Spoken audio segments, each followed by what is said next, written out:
नमस्ते दोस्तों, स्वागत है आप सभी को एसके टेक्निकल चैनल में। तो चलिए friends, RRB LP technician fitter technical classes को सीरीज़ को आगे बढ़ाते हुए चलिए हम उपस्थित हो चुके हैं नए टॉपिक के साथ। तो फ्रेंड्स, इस वीडियो में हम कॉमन हैंड टूल से रिलेटेड इंपॉर्टेंट क्वेश्चंस को यहाँ पर डिस्कस करेंगे। तो आप लोग इस वीडियो के अंत तक जरूर बने रहेंगे। और फ्रेंड्स, अगर आप हमारे चैनल में नए हैं तो इस चैनल को सब्सक्राइब कर बेल नोटिफिकेशन को ऑन कर लें, ताकि जब भी मैं नए वीडियो अपलोड करूँ आपको नोटिफिकेशन सबसे पहले मिले। तो चलिए समय को बिना गवाए हुए इस वीडियो को स्टार्ट कर लेते हैं। ये फ्रेंड्स आईटीआई स्टूडेंट और जितने भी ऑल टेक्निकल एग्ज़ाम्स हैं उन सभी के लिए वीडियो इम्पोर्टेंट है। तो यहाँ पे हम सबसे पहले यहाँ पे देख लेते हैं जो आपका फर्स्ट क्वेश्चन पूछा गया है। फर्स्ट क्वेश्चन है, साधारणतः वाइस के स्पिंडल में निम्न प्रकार की चूड़ियाँ होती हैं।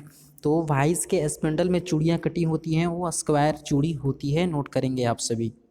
चलिए दूसरे नंबर क्वेश्चन आपसे पूछा गया है फ्रेंड्स, वाइस क्लैंप अथवा सॉफ्ट जा निम्न धातु के बने होते हैं। तो अगर हम बात करें सॉफ्ट जा और वाइस क्लैंप की, तो यहाँ पे फ्रेंड्स क्या होगा, आपका एल्युमिनियम के बने होते हैं। चलिए 3 नंबर क्वेश्चन की ओर अगर हम आगे बढ़ें तो यहाँ पे पूछा गया है, वाइस का साइज लिया जाता है। वाइस का साइज जो है आपका जबड़े की चौड़ाई से ली जाती है। आपका ऑप्शन सी जो है राइट हो जाएगा। इसी के साथ अगर हम यहाँ पे बात करें 4 नंबर क्वेश्चन की, तो फ्रेंड्स 4 नंबर में आपसे पूछा गया है, कार्यखंड को क्षैतिज तथा ऊर्ध्व दोनों तलों में झुकाने के लिए किस वाइस का प्रयोग करेंगे। तो यहाँ पे आपका यूनिवर्सल वाइस राइट हो जाएगा। चलिए यहाँ पे हम 5 नंबर क्वेश्चन की ओर आगे बढ़ते हैं। 5 नंबर पूछा गया है, सॉफ्ट जा प्रयोग किए जाते हैं। सॉफ्ट जा किसके लिए प्रयोग किए जाते हैं? तो परिष्कृत सतह की सुरक्षा के लिए प्रयोग किया जाता है। ऑप्शन ए राइट होगा, नोट करेंगे आप सभी। चलिए यहाँ पे 6 नंबर क्वेश्चन आपसे पूछा गया है। 6 नंबर में है कि इंजीनियर्स वाइस को बेंच में किस प्रकार लगाया जाता है, उसका निम्न में से क्या कारण है। तो अगर हम यहाँ पे बात करें फ्रेंड्स, ऑप्शन सी इसका राइट होगा कि अधिक लंबे कार्यखंड को भी पकड़ा जा सके, इस प्रकार से बेंच वाइस को जो है बेंच पर लगाया जाए, ताकि अधिक लंबे कार्यखंड को भी पकड़ा जा सके। तो ऑप्शन सी राइट होगा। चलिए यहाँ पे 7 नंबर क्वेश्चन की ओर अगर हम बात करें तो आपसे पूछा गया है, बेलनाकार कार्यखंड जिसको सिलेंड्रिकल जॉब बोलते हैं, उसको पकड़ने के लिए प्रयुक्त वाइस है। यानी सिलेंड्रिकल जॉब को पकड़ने के लिए हम यहाँ पर कॉम्बिनेशन वाइस का प्रयोग किया जाता है। ऑप्शन डी राइट होगा। चलिए यहाँ पे 8 नंबर क्वेश्चन आपसे पूछा है, बहुत ही इम्पोर्टेंट क्वेश्चन है फ्रेंड्स।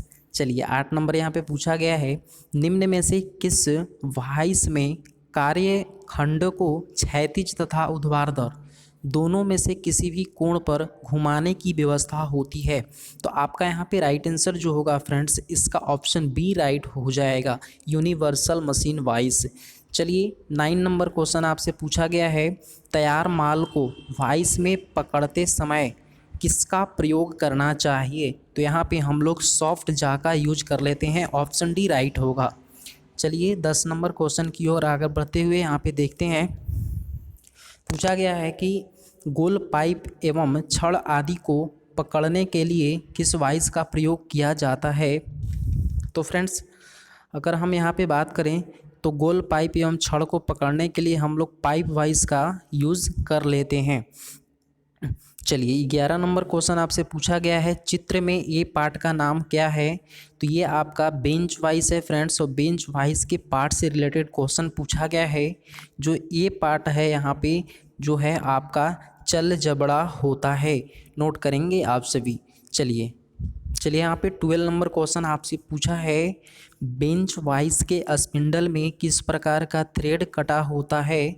तो यहाँ पे स्क्वायर थ्रेड कटा होता है बेंच वाइस के स्पिंडल में, नोट करेंगे। चलिए 13 नंबर क्वेश्चन आपसे पूछा गया है, बेंच वाइस के संदर्भ में सही कथन कौन सा है। तो ये अगर हम बात करें, बेंच वाइस की बॉडी साधारणतः ढलवा लोहा की बनी होती है, ये सही है। चलिए बी, वाइस का साइज जबड़े की चौड़ाई से दी जाती है, ये भी कथन सही है। ऑप्शन सी देख लेते हैं, बाजार में बेंच वाइज 75 मिलीमीटर से 150 मिलीमीटर तक उपलब्ध होते हैं, ये भी सही है। डी यानी कि उपयुक्त सभी, ये जितने भी कथन हैं फ्रेंड्स ये सभी बेंच वाइज के संदर्भ में सही है, इसलिए आपका डी आंसर सही होगा। चलिए 14 नंबर क्वेश्चन की ओर आगे बढ़ते हुए यहाँ पे देख लेते हैं, हेक्सा ब्लेड में मोटे दांत की पिच कितना होती है। तो मोटे ब्लेड की जो दांत की जो पिच होती है वह 1.8 मिलीमीटर होता है, नोट करेंगे आप सभी। चलिए यहाँ पे पूछा गया है 15 नंबर क्वेश्चन आपसे पूछा गया है, ठोस पीतल को काटने के लिए हेक्सा ब्लेड की उचित पिच है। तो ठोस पीतल को काटने के लिए अगर पूछे तो 1.8 मिलीमीटर हो जाएगा, ऑप्शन ए राइट होगा फ्रेंड्स।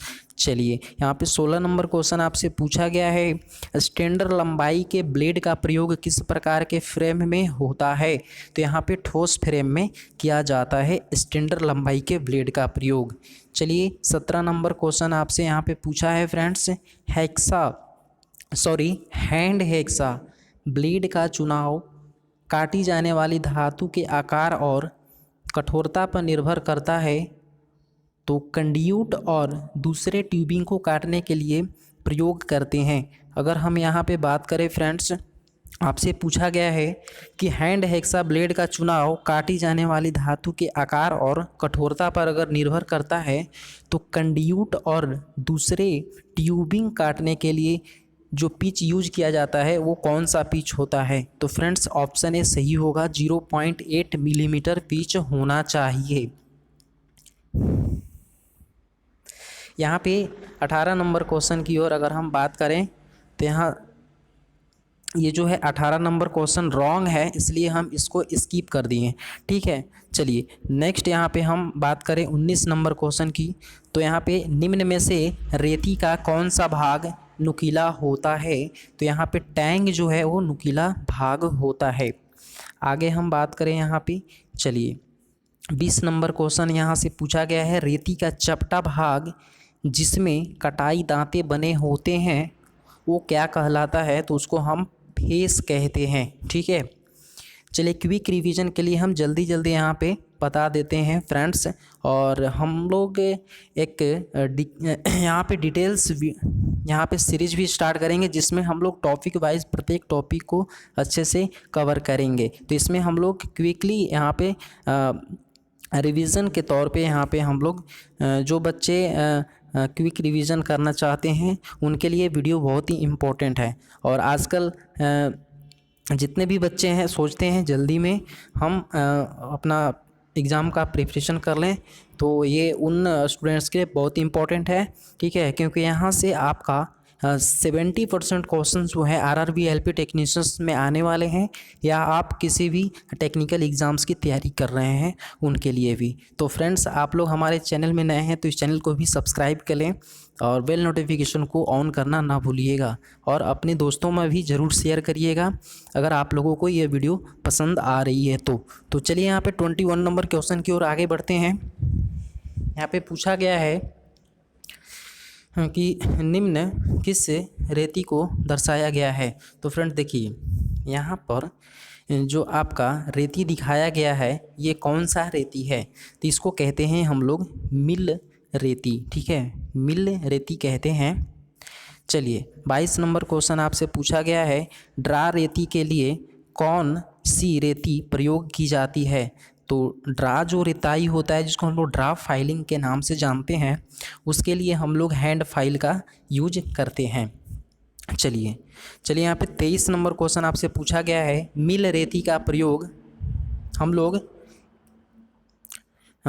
किस पर कार्यखंड की सतह को परिष्कृत करने के लिए यहाँ पर ड्रा रेताई करने के लिए कहते हैं। सॉरी यहाँ पे देख लीजिएगा 23 नंबर क्वेश्चन आपसे पूछा है कि मिल रेती का प्रयोग खाली स्थान पर कार्यखंड की सतह को परिष्कृत करने या ड्रा रेताई करने के लिए किया जाता है। तो वहाँ पे हम लोग लेथ फाइल का यूज करते हैं, ऑप्शन भी सही होगा। आगे चलिए यहाँ पे हम बात कर लेते हैं 24 नंबर क्वेश्चन आपसे पूछा गया है, त्रिभुजाकार रेती के फलक होते हैं, त्रिभुजाकार रेती के जो फलक होते हैं वो त्रिभुजाकार होते हैं। ऑप्शन सी राइट होगा। चलिए 25 नंबर क्वेश्चन आपसे पूछा गया है फ्रेंड्स, सिंगल कट रेती के फेस पर दांते किस कोण पर कटे होते हैं? तो यहाँ पे सिंगल कट रेती के दांत फेस पर जो दांते कटे होते हैं वो 60 डिग्री में कटे होते हैं। ठीक है, चलिए यहाँ पे 26 नंबर क्वेश्चन आपसे पूछा गया है कि सिंगल कट रेती के दांते के फलक पर, ठीक है, खाली स्थान में बने होते हैं। तो यहाँ सीधी रेखा में जो है आपका दांते कटे होते हैं। आगे चलिए, यहाँ पे 27 नंबर क्वेश्चन आपसे पूछा गया है कि नीचे कट के आधार पर रेती का वर्गीकरण किया गया है, निम्न में से कौन सी रेती कट के आधार का वर्गीकरण नहीं है? अगर हम यहाँ बात करें फ्रेंड्स, तो पूछा गया है कि वह कौन सा निम्न में से रेती है जो कट के आधार पर नहीं है, बाकी सब कट के आधार पर है। तो सिंगल कट आपका कट के आधार पर है, रैप्स कट कट के आधार पर है, सर्कुलर कट जो है कट के आधार पर है। लेकिन यहाँ बात करें ऑप्शन बी जो है आपका सेकेंड कट जो है वो ग्रेड के आधार पर है। ठीक है, तो आपका राइट होगा ऑप्शन बी। चलिए यहाँ पे 28 नंबर क्वेश्चन की ओर अगर हम आगे बढ़ें तो 28 नंबर क्वेश्चन आपसे पूछा गया है कि खाली स्थान रेती हार्ड मेटल को तेज़ी से काटती है। तो यहाँ पे जो डबल कट फाइल होती है वो हार्ड मेटल को तेज़ी से काटती है। ऑप्शन डी सही होगा। चलिए यहाँ पे 29 नंबर क्वेश्चन आपसे पूछा गया है, सेकेंड कट रेती में कितने दांते प्रति सेंटीमीटर होते हैं? तो सेकेंड कट में आपका 16 दांते प्रति सेंटीमीटर होते हैं। चलिए यहाँ पे हम बात कर लेते हैं 30 नंबर क्वेश्चंस की। तो अगर हम बात करें यहाँ पे 30 नंबर जो क्वेश्चन है वो आपसे पूछा गया है फ्रेंड्स कि फाइल ग्रेडों का निर्धारण होता है। तो फाइल ग्रेडों का निर्धारण जो होता है वो दांतों की स्पेसिंग के द्वारा किया जाता है। ठीक है, चलिए 31 नंबर क्वेश्चन यहाँ से पूछा गया है आपसे। 31 नंबर क्वेश्चन आपसे पूछा गया है कि चित्र में प्रदर्शित रेती का नाम बताइए। तो ये आपका जो है आपका राउंड फाइल होगा। ठीक है फ्रेंड्स, यहाँ पे राउंड फाइल यानी गोल रेती आपको ये चित्र में दिखाया गया है। चलिए अगला यहाँ पे देख लेते हैं 32 नंबर क्वेश्चन, इस रेती का पॉइंट की ओर 1/3 भाग टेपर किया होता है, यह कथन किस रेती से संबंधित है? तो ये जो है फ्रेंड्स आपका त्रिभुजाकार रेती से संबंधित होता है। चलिए अगला क्वेश्चन यहाँ पे देख लेते हैं। 33 नंबर क्वेश्चन आपसे पूछा गया है, कवर्ड सतहों पर किस प्रकार का रेती द्वारा रेताई की जाती है? तो यह आपका जो है गोल रेती के द्वारा जो है हम लोग कर्व सतहों की फाइलिंग करेंगे। ठीक है, चलिए यहाँ पे चलिए आगे चलते हैं। यहाँ पर चलिए 34 नंबर क्वेश्चन आपसे पूछा गया है, महीन कार्यों के लिए किस लंबाई की रेती का प्रयोग किया जाता है? तो यहाँ पे 10 से 15 सेंटीमीटर लंबाई वाले रेती का प्रयोग हम लोग यहाँ पर महीन कार्यों के लिए करेंगे। चलिए 35 नंबर क्वेश्चन आपसे पूछा गया है, नीडल रेती की लंबाई होती है आपका 10 से 20 सेंटीमीटर नीडल फाइल की लंबाई होगी। चलिए 36 नंबर क्वेश्चन आपसे पूछा गया है, नीडल रेती की जो टैंक होती है, यहाँ पे टैंक जो होती है वो आपकी गोल होती है। चलिए 37 नंबर क्वेश्चन आपसे पूछा गया है, मिल रेती की एज निम्न में से किस आकार की होती है? तो ये आपका ये सभी जो हैं आपके आकार के होते हैं, यानी आयताकार होता है, गोलाकार होता है, डायमंड। मिल रेती की जो एज होती है वो आपका ये तीनों प्रकार के होते हैं, यानी ये सभी जो हैं आपकी राइट हो जाएंगे। चलिए 38 नंबर क्वेश्चन की अगर हम बात करें तो पूछा है, मिल रेती का उपयोग खाली स्थान आकार के ग्रूव बनाने के लिए किया जाता है। तो यहाँ पे अर्ध गोलाकार होगा। ऑप्शन बी नोट करेंगे आप सभी। चलिए यहाँ पे 39 नंबर क्वेश्चन की अगर हम बात करें फ्रेंड्स, तो 39 नंबर क्वेश्चन आपसे पूछा गया है, रेताई में चैटरिंग होने की सबसे अधिक संभावना किस विधि में होती है? तो यहाँ पे स्ट्रेट रेताई में होती है। ठीक है, चलिए 40 नंबर क्वेश्चन आपसे पूछा गया है, क्रॉस रेताई में रेती को वाइस अक्ष से कितने कोण पर रखा जाता है? तो ये आपका 45 डिग्री के अक्ष पे रखा जाता है क्रॉस फाइलिंग में। तो फ्रेंड्स आज के लिए इस वीडियो में इतना ही, फिर मिलेंगे नेक्स्ट वीडियो में नेक्स्ट जानकारी के साथ। तब तक के लिए नमस्कार।